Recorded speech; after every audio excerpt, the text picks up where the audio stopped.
All right, so we're now moving on to our next section in this unit, which is Unit 3D, and we're going to be talking about inverse operations and just solving basic one-step equations. So by the end of this video, you will have to know, well, what is an inverse operation? And you'll have to know how to solve just basic one-step equations with addition, subtraction, multiplication, and division. All right, so let's go ahead and get started and talk about what inverse operations are.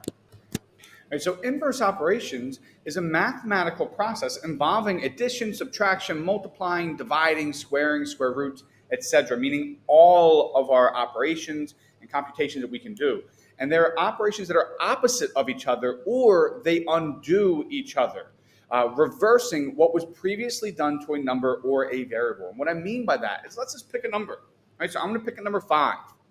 So let's say I take this 5 and let's say I'm going to add 3 to it. So plus 3, and it's going to give me a new number of 8. Well, if I wanted to go back from that 8 to that 5, I would then need to do what the inverse operation of addition is, and the inverse operation of addition is subtraction. So that means if I wanted to go from my ending number and undo what was done to it to get back to what I started from, I would have to then subtract 3 from both sides. And by subtracting 3 from both sides, 8 minus 3 is going to give me 5. So you see the number I started with here is now the number I ended with after performing my inverse operation. So addition and subtraction will undo each other, and they are inverse operations. And the same thing can be said with multiplication and division. If I have 5 and I say, okay, I want to multiply this by 2 to get a new number, well, 5 times 2, actually, let me keep this the same color coordinated. So 5 times 2 is going to give me 10. And if I say, okay, well, now I want to get back to the number I started with, well, what would I have to do to 10 to get back to 5? What is the inverse operation of multiplication, do you think? Right? And that would then be division. So if I divide each side, or if I divide that by 2 now, 10 divided by 2 will give me 5. So you see here, the number that I started with, 5, is the number that I ended with. And that means that multiplication and division will undo each other, and they are inverse operations. Right? So these are the only ones that we're going to be focusing on in this unit, is going to be addition, subtraction, multiplying, and dividing. And they are inverse operations to each other. So let me just give you a table real quick for you to write down, and then we'll get started with some problems. So make sure you write down this table. It's very important. So here are all of our operations. So that means if this is being done to a number or to a variable, and we want to undo it to get back to the original number or to clear out the addition, subtraction, multiplying, or dividing, that means that we would need to use its inverse operations, and the inverse operations are listed to the right of it. So the inverse operation of addition is subtraction. The inverse operation of subtraction is addition. The inverse operation of multiplication is division. And the inverse operation of division is multiplying. So if we want to ever undo any of these operations, we would then use these inverse operations.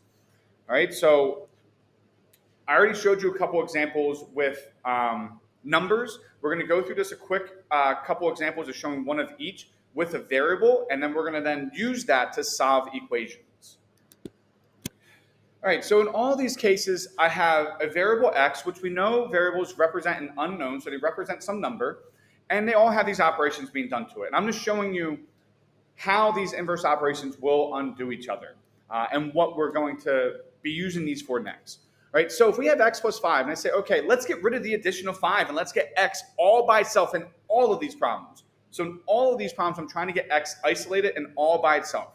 So if I see that I'm plus 5 with it, and I want to get rid of that plus 5, well, I can then subtract 5, because 5 minus 5 is equal to 0.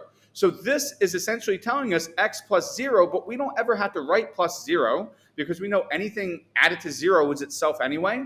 So we would just write this then as x. So this would simplify to be x, because our plus 5 and minus 5 will cancel out, because they are inverse operations. Same thing here. If it's x minus 5, well, if I want to do the inverse operation of subtraction to get rid of that minus 5, I can add 5 to it. And the same thing as we just talked about, we know that minus 5 plus 5 is going to give me plus 0. Well, I don't need to write plus 0, so that means that my simplifying this would just be x. Here, with multiplication and division, we're not trying to get it to 0, because 0 times anything is 0, so it completely gets rid of that value. What we have to try to do now is to get the coefficient to be 1 because we know that 1 times anything is itself. So that means 5 times x. Well, if we want to get rid of that times x, well, here then I'm going to divide each side by 5 because multiplying and dividing are inverse operations. And 5 divided by 5 we know is going to give us a 1x. But same thing as we did with that 0, we don't ever have to write that 1x because anytime that a variable is written without a number in front of it, it's understood to be 1. So these 5s will cancel out, but the difference is now when we are multiplying or dividing, our goal is to get it to cancel out to give us a coefficient of 1 and not 0. All right, and then the last one that we'll do here is if it's x divided by 5. Well, if I want to get rid of that divided by 5, I can multiply each side by 5. And we know that these 5s will then cancel each other out and give us that 1x or isolate x all by itself. All right, this is what you must be able to do when we are solving equations, which is what we are now going to do. Actually, before we start solving equations, in case you haven't learned this yet, when you're new to the school, I just want to make sure that you understand how we can balance equations. So if I give you an equation that 10 is equal to 10, and we know that that's true, if I only add something to one side, let's just say I plus 2 to this one side, that will give me a new number of 12. If I don't add the 2 to the other side, it no longer keeps the equation balanced or equal anymore because 12 is not equal to 10. So one of the things that you have to understand is when we use these inverse operations and we're saying, okay, how do we get rid of this to isolate our variable? What we do to one side, we have to do to the other. Otherwise, our equation will not remain balanced anymore. Now, it's only when we're performing our inverse operations, not when we are simplifying. If we're just simplifying one side of the equation, we're not undoing anything. We're not trying to isolate. We're not trying to get our variable all by itself. So we don't need to do it to both sides then. It's only if we are trying to do it to both sides. So when you see here, if I only added 2 to one side, it gave me an equation that is no longer equal. By adding 2 to both sides, it now keeps my equation equal. And now if I want to go ahead and subtract, let's say I'm going to subtract 5. I need to subtract 5 from both sides. So then from here, we will get an equation of 7 is equal to 7. And now I can say, all right, well, I'm going to multiply both sides. So if I only multiplied the one side, I would get 14 is equal to 7, which we know is not correct. So in order for me to do this, I would have to multiply both sides by that 2. All right, so when we're performing our inverse operations, we must do it to both sides of our equations. Otherwise, our equations are no longer balanced and are no longer equal. All right, so now we're going to get into solving some questions. All right, so now we have this equation, x minus 23 is equal to 41, and it says solve for your given variable. So we want to know, what does x actually equal? Well, we need to perform our inverse operation. So ask yourself, what is being done to my variable? Well, subtraction is being done. What's my inverse of subtraction? Addition. So that means in order for me to get rid of this minus 23, I will need to add 23. So by adding 23 to here, I have now x minus 23 plus 23. And we know minus 23 plus 23 will give me a 0, and it's going to isolate my x all by itself. So now I have x all alone. When we're solving for equations, our goal is to get 1x is equal to, or 1, whatever our variable is equal to a number, so that this way we can say what it is. So we want to isolate it and get it all by itself. But remember, just like we talked about in an equation, if we only add to one side, then we aren't balancing our equation. So what I do to one side, I have to do to the other. So I will need to do 41 plus 23.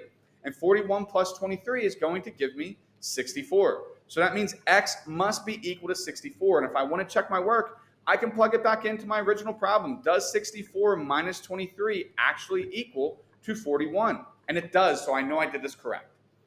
All right, now let's move on to the next problem. All right, so now we have 8 times x is equal to negative 24. So once again, the first thing you want to do when you're solving an equation is to say, all right, how do I isolate my variable? What operations or operations are being done to it? And what are their inverse operations? So here, we are multiplying. Well, the inverse operation multiplying is division. So since I'm multiplying by 8, I need to divide by 8 because I need to get that x isolated and all by itself. And 8 divided by 8 is 1. We never write 1x, so now we can say x is equal to.